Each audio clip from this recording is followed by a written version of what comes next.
Thank you, Furman.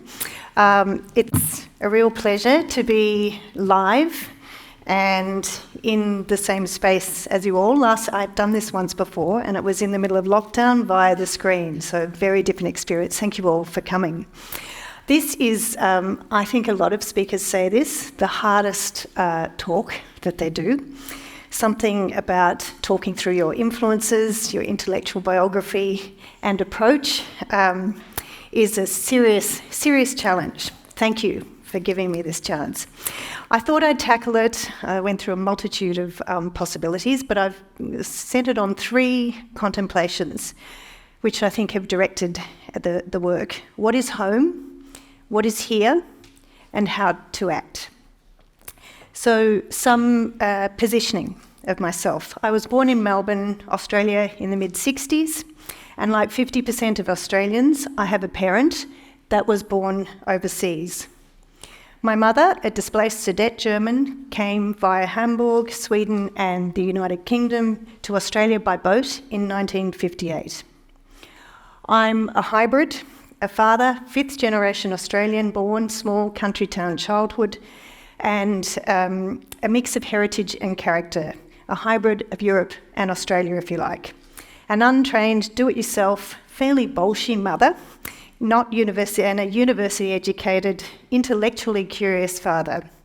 I benefited from a stable, jumpy. It was that glass that did it. It's not going backwards. Here we go. You're getting a sneak preview. Benefited from a stable educational and economic upbringing, which was a classic compensation for something my parents didn't necessarily have. But I did grow up with some instability through their separation. Oops.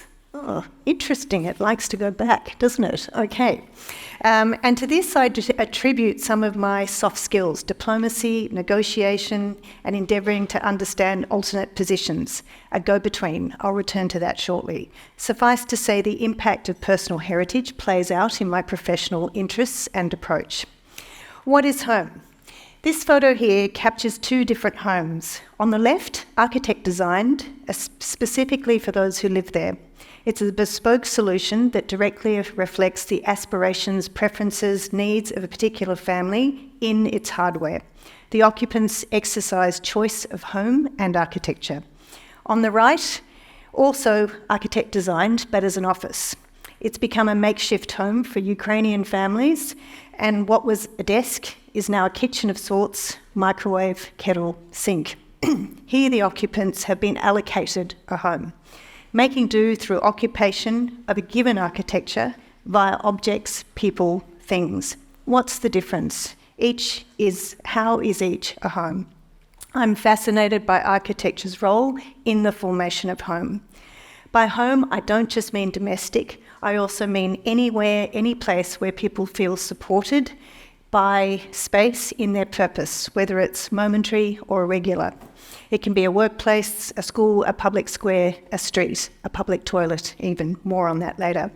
But I'm conflicted with architecture's role in the above images, and I know that the design of the space on the left, its orientation to park, sun, material warmth, contributes to the occupants' well-being, gives them sun on their back. But I also know that for the woman who's currently occupying the makeshift home with others, being able to cook borscht, then host me to eat it with her last weekend on a makeshift table, was the way available to her to achieve a semblance of home. The garden view was a bonus, but safety was essential. So we know, I think, that architecture cannot compensate for the loss of one's home, one's family, one's things.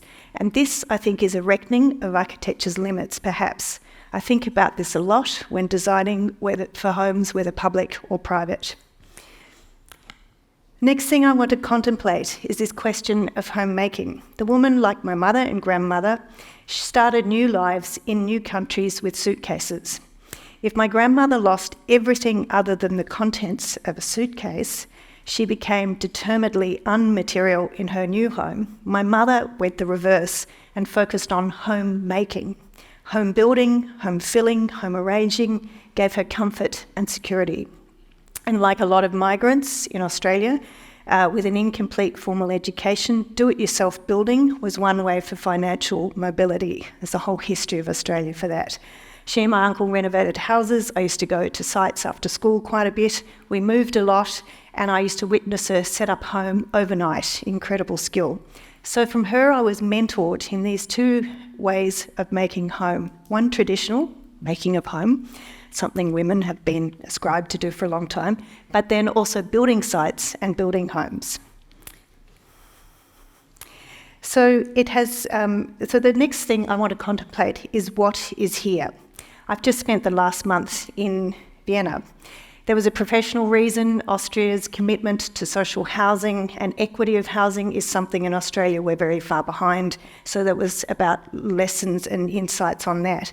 But there was a personal reason too, to start to try and learn my mother's tongue, German. Please don't ask me to speak German.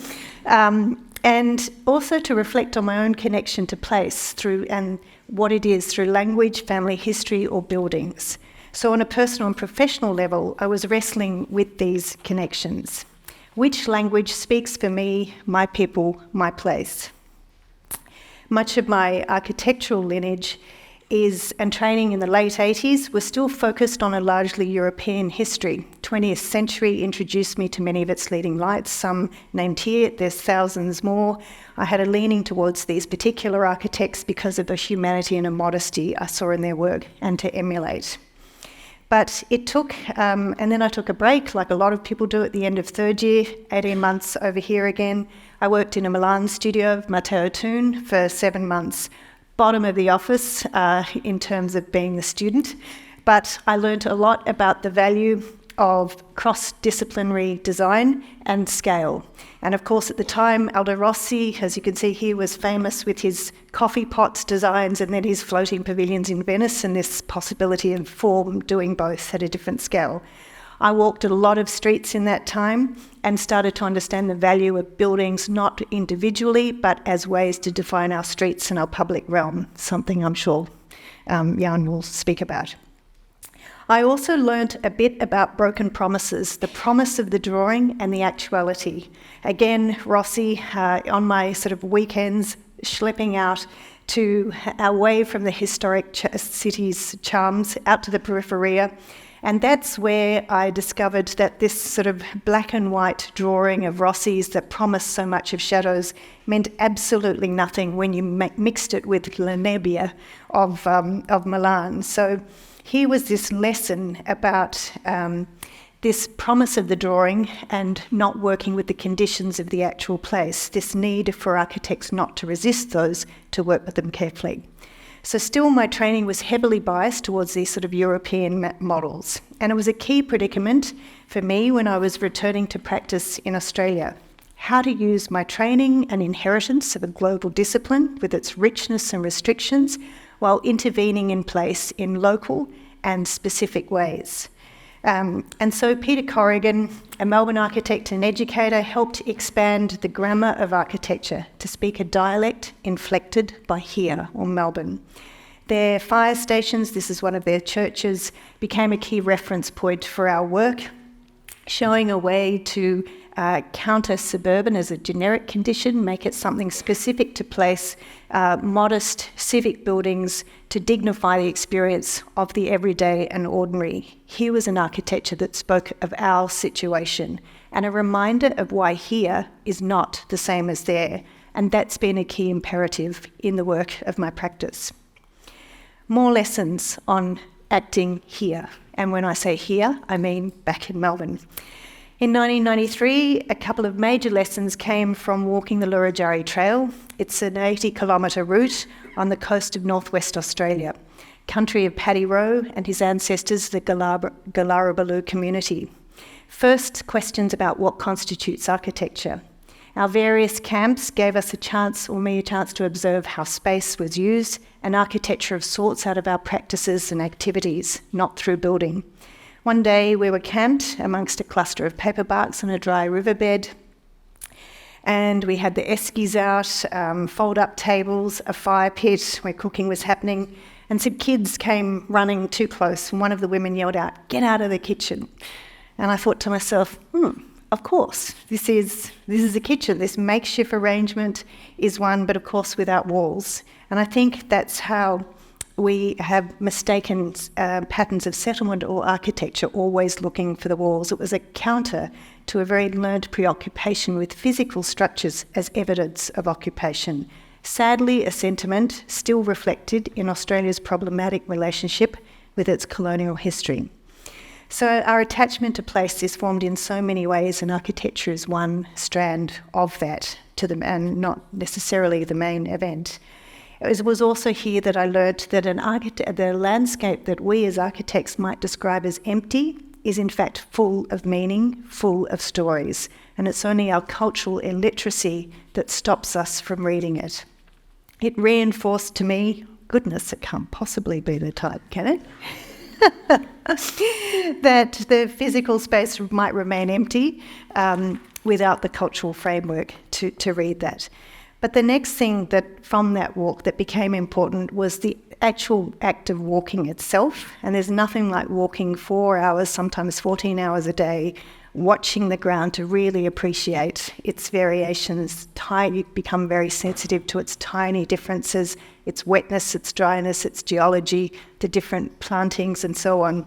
And it was from them I started to get a real sense of ecology, ecotones and gradients, which was a real challenge to the sort of foolishness, I think, of how we sometimes think of the dynamism of landscapes as things that we can contain in lines or property boundaries, which we know, certainly with recent flooding, that this is not possible, it's absurd. So from my earliest days, I was always interested in interstitial space, and this thinking towards spectrums and gradients were ways in which I could start to give more thinking or form to this idea of in-between. And it was certainly a way to counter some of the more black and white figure ground understandings of my training, but also performative landscapes, not just what we see, but also how things operate, culture and ecological. And again, I think this has helped me start to understand what us Aboriginal and Torres Strait Islanders mean by country, attachments to place, their land. For me, I understand it as not impeding the flows of land. It's fire, water, it's people and all living things. So this thing of gradients too probably slightly accounts for, because I am a graphene synesthete, I see numbers and letters in terms of shades of grey. I can't see them any other way, and so black and white has always been bizarre to me. It's always those in-between things. So this figure of the go-between and how to act makes good sense to me. And I've found myself acting between things. So, for instance, between intentions and actualities, it's a big part of what architects do, but also between the academy and industry, between the design studio and the site, all entwined. And this timeline of my history shows this sort of mapping my experience teaching, studying, but also doing a lot of time in building sites. So for me, moving between those two spheres was always inevitable and formative to the architect I am today. RMIT also was very important to me in terms of my teachers, particularly Harriet Edquist and Karen Burns, who helped our generation rethink the canon of architecture, how certain language structured our thinking, but also questioning where women were in this profession, our absence, how to account for that, the kinds of works we might do. And I was reminded of this at the UIA session yesterday, this importance of language, what we use to describe buildings. This recent shift towards terminologies like mending, repair, care and weaving, things we've attributed often to women, have started to come into our discourse. So this idea of being a pracademic has been very important to me. And some of the sort of word clouds, if you like, the sort of past and enduring interests that I have there that you can see on the screen. Teaching was a way to start to define a voice, take a position, and I took that into later practice. It's sort of mutually supportive teaching and practice. Parallel to the teaching work, I also did quite a lot of stuff on site. And this balancing of ideal and actual really intrigues me as it plays out on the building site. My first chance was with Robinson Chen, where I was working at one stage. They had a very good architects and they had a parallel building company in the office. I was pretty useless. When I started, I had no CAD skills, but I'd done a lot of hospitality work and I could organise stuff and people. So when the end of year Christmas party on site looked like it wasn't going to happen, I stepped up and made it happen. And my boss at the time, Kai Chen, a key mentor, noticed this and said, "What do you think you'd be better suited to?" So I said, "What about some site work?" So then I started a role of going between the architectural studio and the building site. I'd start on the morning, say on a roof with Robbie, the foreman. We'd measure up flashings, talk through details. I'd go back to the office, do little hand drawings, send those to the contractors for prices and so on. I absolutely loved it. And it was there I started to appreciate building systems of labour, even things like the labourer's body and how a 400mm skylight could be quite tricky for a fairly large girthed Greek renderer who said to me, "Kerstin, look at me. How do you think I'm going to get up into that to finish that?" So lots of lessons. The voice of my uncle in my mind as well with this. He, as a builder, had a distrust of architects. He thought we were impractical and so on. He's learned to love them because of me.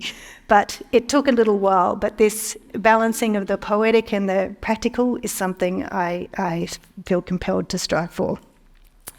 So other sort of considerations that I am now sort of intrigued by is this overlap of personal experiences and spatial predilections that we might have.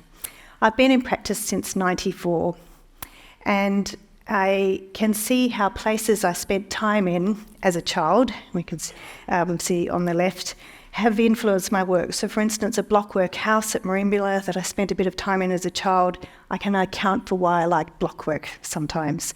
Or the fact that my family, as brickmakers, perhaps is why I have this predilection for bricks and continually use them and have a fascination for them. Is brick somehow in my blood? And for a while, I thought I'd been conceived in a building by Robin Boyd, the Black Dolphin to be specific. Australians may know the building. He's one of our most influential architects, and this possibility was very architecturally romantic to me. But my mum told me that this was actually not the case, a bit disappointing. But I did start to think, why did I have this affinity for that particular architect's work, which felt both viscerally personal, but also sort of rationally professional, if you like. And I had stayed there once, and then as a teenager, I got a job in the dining room because I just wanted to be in that space. And I think through that, I absorbed some lessons from there. And I'm fascinated in this permeability between ourselves and our spaces, the buildings we inhabit, and how they might play out in our spatial repertoires in our practice. And you sort of find yourself perhaps recreating a sort of childhood spatial memory. But similarly, there's also negative spatial memories that have informed my practice. And my experience of, just see where I'm up to, my experience of public spaces that have felt distinctly unsafe is a case in point. A visit to a public toilet, blind corners, things like that. What woman hasn't kicked the door of a toilet open to check it's clear? This is a standard precaution, sadly. I think many of you might be familiar with that feeling. So that experience has informed my own design, that even the most humble or modest or essential of buildings like the toilet can have this overlay or insight from experience. But I acknowledge too that we have to be careful how we overlay our own perceptions of things and imagine that that's appropriate for other people. So this is something to consider, especially as we think about our profession, its diversity or lack of diversity. And there's a good reason why more people of diverse backgrounds practicing it is really important to understand, share and anticipate the feelings of others. I sometimes This essay, Throwing Like a Girl by Iris Marion Young, is a fascinating one, a lot about the relationship between how we are taught to use our bodies, our comportment, our relationship to space. It was an important part of my early learnings. And again, I think helps to account for what I'd sometimes describe as a kinesthetic empathy. And I think good architects have this. You can anticipate the feeling of a space before it is built for others. So the next sort of contemplation for me is around design leadership. I'm getting there. And thinking about how we show design leadership. This has been a discussion with a few people in the office, but for me, design leadership is about accommodation of difference and sometimes of conflict, and the contingent with intent. It's not about dogma. It's very contextual and it takes account of all sorts of variables, circumstances, the different parties to a project, budgets, briefs and so on. And it requires us to remain alert and open to the input of others, work productively with them, even when at times in tension, colleagues, clients, community. And I think this is what architecting is, about these enabling of relationships between people with each other and people in place and through place. And underpinned by intent is where we make good architecture. It's certainly not linear or autonomous, it's more like a flocking. And this is as close as we've got to, as a multiplicity of relations, connections, adjacencies, this gradual alignment of many, many bodies over the duration of a project towards some sort of eventual formation flying, finding the right spatial model for all of those inputs for a project.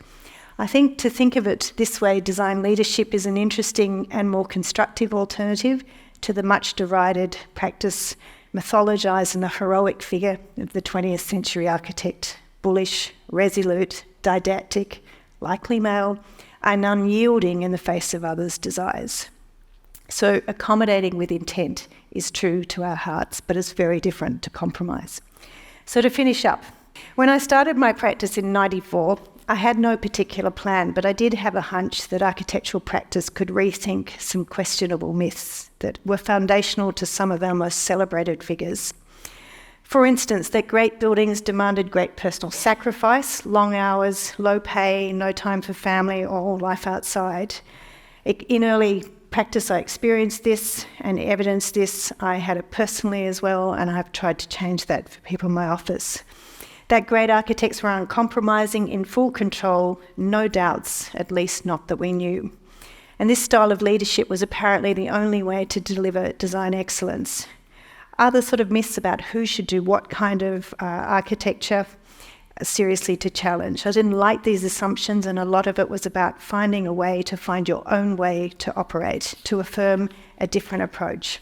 So things like taking on very different kinds of projects like our police stations and sound walls early on was to avoid being pigeonholed where women were typically situated in architecture.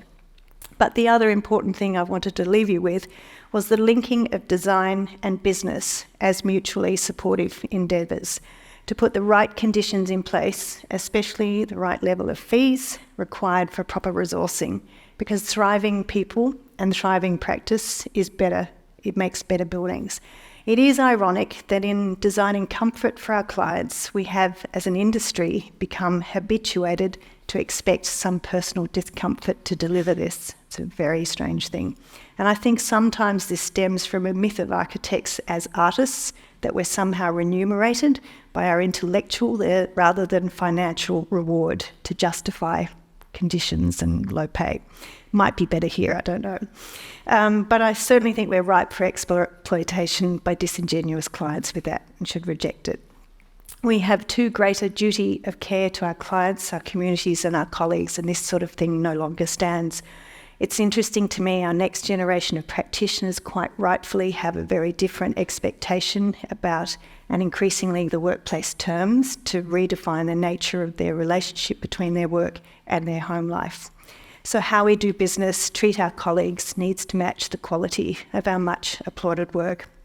So to finish, over time, the following have become core tenets of our approach, my approach, that design quality and business acumen are not mutually exclusive, that a rigorous design culture can also be a supportive workplace one, and that an architect can show strength and sensitivity, clarity of leadership and keen listening, and that in this way buildings and landscapes can be integrous, of conceptual clarity, and be both gentle and strong, subtle and transformative. Thank you.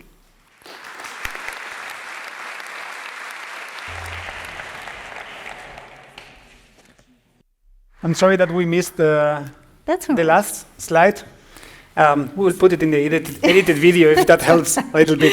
Absolutely fine. But it was very nice message for the end. I wonder, why do you think we as architects struggle often with managing practice and putting some structures that kind of also support to work, to be fair also with the colleagues, and I don't know, it tends to be something that we have not had that at the university, but it's important in order to have a practice. I think there's a long history that needs to be changed slightly on this, and I do think that problem of us thinking of ourselves as artists, not that artists shouldn't also be paid properly, is one part of it. I think also now there's been so many structural issues in our industry that are being seriously challenged, and there's a younger group who won't take that anymore. So I do think there is a significant change happening, and that's a better thing. I mean, it's very complicated, but getting properly paid for what we do is a big part of it. But now you kind of managed to be away from the office for how many months? It's only been 6 weeks. But you are, how long are you? You just won the award, which would probably brought a lot of attention to you, and you went away. That's right. Head in sand. I think it's someone as it might make sense. Done a runner. I don't know if that makes sense. It has been useful for reflection. I think that's something that's quite hard when you're in the midst of practice day to day. How do you get the emotional space, the mental space to just reflect, not react, and think slightly differently? This is quite important to doing what we do well. That's not to say that, being met with immediate issues, there's good thinking that can happen through that as well. But actually that reflections says that you kind of have organized a structure that is able to work without you being in the office every day, every week. Absolutely. I think that's been a very important part of the change as we've grown to be able to do that. And that's strangely where the amount of teaching I've done has helped that as well. Because if you think about it with students, you can be part of generating ideas, thinking through their development, and there's been lessons in that sort of clarity of oversight that's come from teaching to apply to practice. I guess things come from experience, as these learns that you are sharing now, but also in an interview you recently mentioned that you now are more aware of what kind of battles you pick or where to put your energy. I wonder what kind of battles you accept to fight, and which one do you say, okay, not wasting any energy with that? Yeah, it's a great question, and I think I don't know, it's just, I think sometimes as architects we can focus on the wrong thing and then miss something really big. Occasionally that happens, and I do think different projects call for different ways to direct our intelligence, and in that sense you need to be just strategic. So some projects are not about the fine detail, they're about the big picture, they're about massing so that you make something great for a neighbourhood rather than fancy finishes, and other things call for quite a different approach. So it's about early on saying where's the best place for the ambition in this project, for the little change you can make, We do a lot of very ordinary projects. They're not all like Bundanons or museum projects. Some of them are, police stations, public schools, where it's much more to do with siting, for instance, than more elaborate details. And this is where I think our skill and strategic thinking comes to bear. We are extremely grateful that you're here with us today, and it's so nice to have you here in Europe with us. And we appreciate you and your work, and we are very thankful for your time. Maybe we can continue with the conversation during the roundtable discussion. And thank you, Kerstin, for the amazing talk. Thank you a lot.